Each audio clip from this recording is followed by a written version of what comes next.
মদিনার সাহাবীদের মধ্যে সবচাইতে গরীব সাহাবী ছিলেন সাইয়েদনা বেলাল রাদিয়াল্লাহু তাআলা আনহু। নিজের লজ্জাস্থান ঢাকার কাপড়টা ছাড়া তার কাছে দ্বিতীয় কোনো কাপড় ছিল না। সকালে যদি খাবার পেত, দুপুরে খাবার ছিল না, দুপুরে পেলে রাতের জন্য ছিল না, আজকে খাবার থাকলে কালকে নাই। মদিনার সবচাইতে গরীব সাহাবী বেলাল রাদিয়াল্লাহু তাআলা আনহু, লজ্জাস্থান ঢাকার জন্য শুধু একটা জামা ছিল, গায়ে দেওয়ার মতো কোনো জামা নাই। এই সাহাবীর মতো গরীব কোনো সাহাবী মদিনার জমিনে নাই। এই বেলাল রাদিয়াল্লাহু তাআলা আনহুকে বিশ্বনবী ডেকে বললেন, ইয়া বেলাল আনফিক ইয়া বেলাল লা তাখশা মিন যিল আরশি ইকলালা। ও বেলাল, আল্লাহর রাস্তায় দান করো, কারণ আমার আল্লাহর ধনভাণ্ডারের কমতি নাই। সাইয়েদনা বেলাল রাদিয়াল্লাহু তাআলা আনহু সবচেয়ে গরীব। শুনতেছেন? বুঝতেছেন? সবচেয়ে গরীব। ডাউন পার্টটা ঢাকার মতো একটা গার্মেন্ট ছিল, একটা কাপড়, এটা পেঁচায় আসতো, নামাজ পড়তো। গায়ে রাখার মতো কোনো জামা নাই, আর খাবার দাবার টাকা পয়সা বলতে নাই। ওই সাহাবীরে বিষ্ণু ইসলাম বললেন, আনফিক বেলাল, বেলাল তুমিও দান করো, তুমিও দাও, দানের হাতকে প্রশস্ত করে দাও। আনফিক ইবনা আদম উনফিক আলাইক, হে বানি আদম দাও, দিলে আমি তোমারে দেব। কেজির এটা হুজুরে দিয়ে দিলাম, এরপরে কেউ আমার 20 কেজি দিলে ওইটা ধরবো, ওইটা আবার আরেকজনরে দিব, এরপরে আরেকজন 30 কেজি দিলে ওইটারে ধরবো। কথা বলেন, কথা বলেন, কথা বলেন। এজন্য আল্লাহ বললেন, ইনফিকুনা ফিস সাররাই ওয়াদ দাররা। আমার মুত্তাকি বান্দার প্রথম গুণ, তারা সুখে দুঃখে সব সময় দান করে, দানের ধারাবাহিকতা সব সময় অব্যাহত রাখে। যারা সুখে দুঃখে সচ্ছল অসচ্ছল সব অবস্থায় দান করে, তাদের নাম হলো মুত্তাকি। মুত্তাকিদের প্রথম বৈশিষ্ট্য দান করে। আপনারা দান করেন তো? কিশোরগঞ্জের ভাইয়েরা সবাই করেন? করেন তো? Take it as a reminder. আজকের এই আলোচনাটা একটা রিমাইন্ডার হিসেবে নেন। যাদের দান করতে একটু সমস্যা, মনে থাকে না, অলসতা বা একটু কিপটামির মনোভাব আছে, এই কিপটামি কৃপণতা ভুলে যান, দেন। দেন না একটু, আপনারা দিবে কে? বিশ্বাস হয়? দিলে বাড়ে, দিলে না দিলে কমে, কারণ আপনি দিলে আপনারে দিবে কে? তবে গোপন অবস্থায় দেওয়াটা উত্তম। প্রকাশ্য দান করলে আল্লাহ কবুল করেন, ওইটাতেও সওয়াব আছে, কিন্তু গোপনে দান করলে বেশি খুশি হয় কে? গোপনে দান করলে আল্লাহর রাগ ক্রোধ কমে যায়। আপনার কোনো পাপের কারণে আল্লাহ যদি আপনার উপর রেগে থাকে, আপনি গোপনে কিছু দান করে দেন, ওই রাগটা মুহূর্তেই ঠান্ডা হয়ে যাবে। 7 শ্রেণীর ব্যক্তিকে আল্লাহ তাআলা আরশের নিচে ছায়া দিবে কিয়ামতের দিন, যেদিন আকাশের সূর্যটা মাথার কাছে চলে আসবে, জমিনটা তামার জমিন হয়ে যাবে, তৃষ্ণায় মানুষের জিহ্বা বের হয়ে কুকুরের মতো নাভির সামনে ঝুলতে থাকবে। সূর্যের প্রচণ্ড কিরণ আর তাপে মাথার মগজগুলো গলে গলে নাকের ছিদ্র আর কানের ছিদ্র দিয়ে ভাতের মাড়ের মতো টপ টপ করে বেয়ে বেয়ে পড়বে। আল্লাহর আরশের ছায়া ছাড়া সেদিন আর কোনো ছায়া থাকবে না। বিষ্ণু বললেন, 7 শ্রেণীর ব্যক্তিকে আল্লাহ তাআলা সেদিন আরশের নিচে ছায়া দিবে। তার মধ্যে থেকে 1 শ্রেণীর ব্যক্তি, কিশোরগঞ্জের ভাইয়েরা খেয়াল করে শুনেন, তার মধ্যে 1 শ্রেণীর ব্যক্তি হচ্ছে রজুলুন তাসাদ্দাকা বিসাদাকা ফাআখফাহা। 1 শ্রেণীর ব্যক্তি হচ্ছে ওই ব্যক্তি যে গোপনে আল্লাহর জন্য দান করে। হাত্তা লা তা'লামু শিমালুহু মা তুনফিকু ইয়ামিনু, এমন গোপনে এসে আল্লাহর রাস্তায় দান করে দেয়, তার ডান হাত কি দান করেছে বাম হাত টের পায় না। ডান হাত কি দিল, বাম হাত দেখে নাই। অন্য মানুষ জানা তো দূরের কথা, এই গোপন দান আমার আল্লাহর কাছে খুব প্রিয়। এজন্য একটু দান করার অভ্যেস করেন, অল্প করে করেন। আজকে যে এই 5 টাকা দান করে দেন মসজিদে, 2 টাকার নোট থাকলে দান করে দেন, 1 টাকার পয়সা থাকলে দান করে দেন। দান করতেই হবে, কারণ মুত্তাকি হতে চাইলে এই দানের ধারাবাহিকতা কন্টিনিউয়াসলি এটা রাখতে হয়, এটা থামানো যায় না। সময় ভালো বেশি দিলাম, সময় খারাপ কম দিলাম, কিন্তু দিতে হবে। রাজি আছেন? আল্লাকা সিররুন ইনদাল্লাহ বাইনাকা আনতা ওয়া বাইনাল্লাহ, আল্লাকা সাদাকাতুন তাখফা লা ইয়ালামুহা ইল্লাল্লাহ, আল্লাকা সিররুন ইনদাল্লাহ বাইনাকা আনতা ওয়া বাইনাল্লাহ, আল্লাকা সাদাকাতুন তাখফা লা ইয়ালামুহা ইল্লাল্লাহ। সুবহানাল্লাহ পড়েন। আল্লাকা সিররুন ইনদাল্লাহ, তোমার আর তোমার আল্লাহর মাঝে কোনো গোপন আমল আছে নাকি যেটা আল্লাহ ছাড়া কেউ জানে না? জীবনে আমাদের প্রত্যেকের এমন কিছু গোপন আমল, ইবাদত আর দান সদকা করা দরকার যেটা দুনিয়ার কেউ জানে না, জানে আমার রব আর জানি আমি।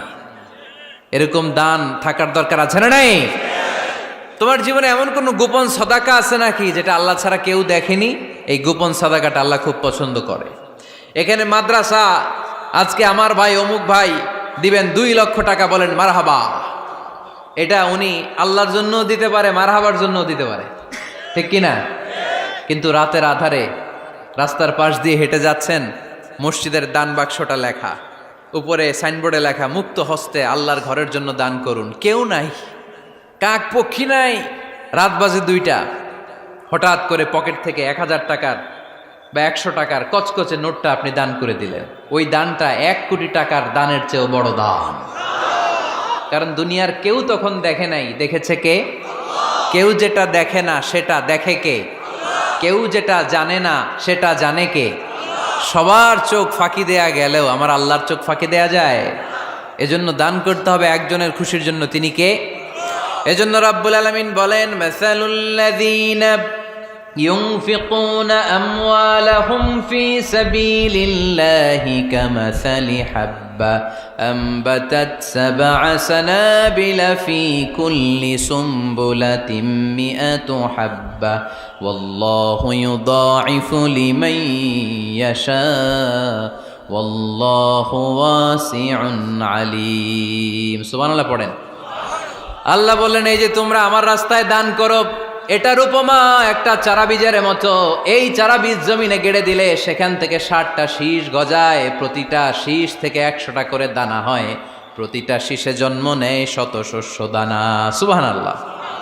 চারা বীজ ছিলেন না, মাটিতে ঢুকাই দিলেন, 60টা শীষ গজালো, প্রতিটা শীষে আবার 100টা করে দানা, মোট কটা হইল?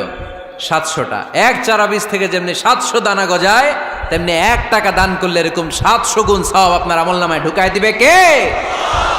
যারা দুনিয়ার বুকে প্রকাশ্যে গোপনে দান করত, সচ্ছল আর অসচ্ছল অবস্থায় দান করত, কিয়ামতের দিন যখন তাদেরকে তাদের আমলনামা দেয়া হবে, আমলনামা দেখে বলবে, আল্লাহ এত সওয়াব দুনিয়ার বুকে আমি করি নাই, অন্য কারো আমলনামা তোমার ফেরেশতারা ভুল করে আমারে দিয়েছে।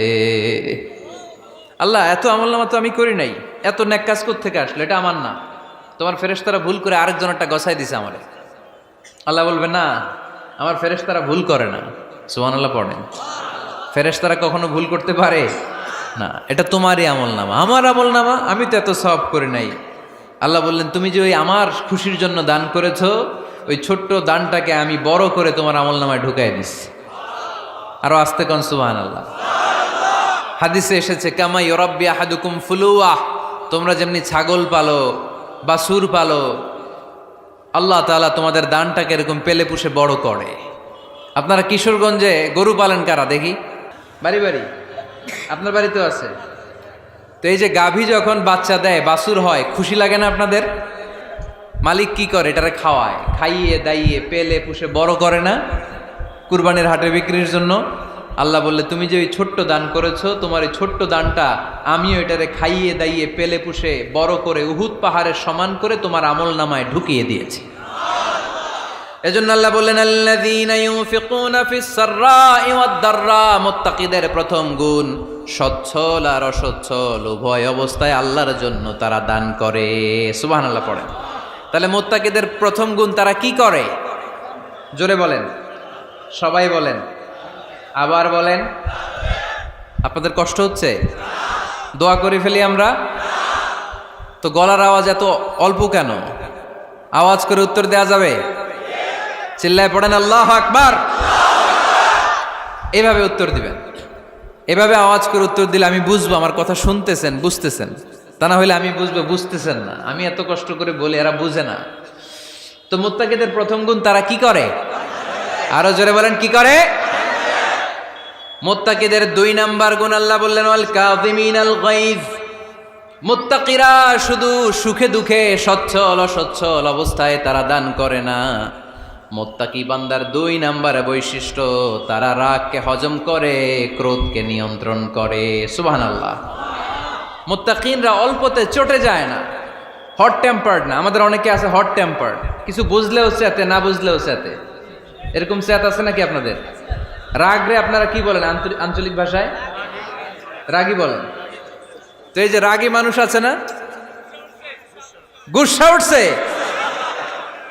এই যে গুসা যে ওঠে, এটা খুবই স্বাভাবিক। গুসাটা ওঠা সবার ওঠে, এটা কি বলেন? ওঠে না? ওঠে না? আপনাদের মধ্যে থেকে গুসা বেশি ওঠে কার দেখি? আছে তো, রোগী আছে তো অনেক। আল্লাহ আপনাদের গুসাগুলোরে ঠান্ডা করে দেখ, আর ভালো গুসাগুলো যেন আপনারা ইসলামের পক্ষে করতে পারেন। আল্লাহ তৌফিক দান করো। রাগ হবে ইসলামের জন্য। আল্লাহর জমিনে আল্লাহর বিধান লঙ্ঘন হলে আমরা রেগে যাব, চিল্লায় বলেন ঠিক কিনা? এছাড়া কেউ আমাদেরকে রাগাতে পারবে না। ওয়াল কাযিমিনাল গায়জ, মুত্তাকিন বান্দারা রাগকে হজম করে। রাগ হওয়াটা খুব স্বাভাবিক, এটা ন্যাচারাল, এটা কি প্রাকৃতিক। আমাদের দেহে এক ধরনের হরমোন আছে, এটার নাম হচ্ছে অ্যাড্রেনালিন বলে এটাকে, অ্যাড্রেনালিন হরমোন। তো এই হরমোনটা যখন নিঃসরিত হয় তখন আমরা রেগে উঠি, এর আগে আমরা রাগি না। This adrenaline hormone triggers up your bodies fight response. এটা নিঃসরিত হলেই বডি তখন ফাইট করতে মন চায়, মনে চায় খায়া ফেলাই, মাইরা ফেলাই, দইরা ফেলাই, অক করে হোতা এলাই। আপনারা বলেন না এগুলো? মাইরা অ্যালবাম, কাইটটা অ্যালবাম, অক করে হোতা অ্যালবাম বলেন আপনারা? এগুলো কখন বলেন? যখন রেগে যান, যখন রেগে যান। কিন্তু মুত্তাকি হতে চাইলে যখন তখন রেগে যাওয়া যাবে। ওয়াল কাযিমিনাল গায়জ, যুবক ভাইয়েরা খেয়াল করে শোনো, মুত্তাকি হতে চাইলে 2 নম্বর যে বৈশিষ্ট্যটা আমাদেরকে ধারণ করতে হবে সেটা হচ্ছে ওয়াল কাযিমিনাল গায়জ, রাগকে নিয়ন্ত্রণ করতে জানতে হবে। রাগ এটা ভয়ঙ্কর। অনেকে রাগ করতে করতে যে স্ট্রোক করে ফেলে, আছে না? হার্ট অ্যাটাক করে ফেলে। অনেকে রাগের মাথায় মারাও যায়, আছে না নাই? এটা ভয়ঙ্কর। এর আছে অনেক শারীরিক, মানসিক অনেক প্রভাব, অনেক ক্ষতিকর প্রভাব আছে এই রাগের। রাগটা অনেকটা ঝড়ের মতো। কিসের মতো? ঝড় যেমনি একদিক থেকে এসে সব ভেঙে চুরে তছনছ করে লন্ড ভন্ড করে দিয়ে আরেক দিকে সাঁ করে চলে যায়, রাগও তেমন একদিক দিয়ে আসে, সব শেষ করে দিয়ে আরেক দিকে চলে যায়, ঠিক কিনা? এর রাগের মাথায় পৃথিবীতে কত খুন খারাপই ঘটেছে, ঠিক কিনা? বাবা ছেলের মধ্যে রাগ আছে না নাই? বন্ধু বন্ধুর মধ্যে, বন্ধু কয় এটা আমারে দে, ওই বন্ধু বলে না দিব না, রেগে গেছে, কিলাকিলি ঘুষাঘুষি আছে না নাই? বাবা ছেলের মধ্যে জমি জমা নিয়ে হয় না অনেক সময়? বাবা কয় এই জমি তুই পাবি না, পোলায় কয় আমার এই দিবা তুমি। বাপে কয় না দিমু না, পোলায় কয় দিবা। বাপে কয় তোরে তেজ্য পুত্র করে দিলাম, পোলায় কয় তোমার মাথায় আমি কোপ মাইরা দিলাম। আছে না? লেগে গেল, মারাত্মক ঝগড়া। হাজবেন্ড ওয়াইফের মধ্যে এগুলো আর হয় না, তাই না? রাগারাগি হ্যাঁ বেশি হয়।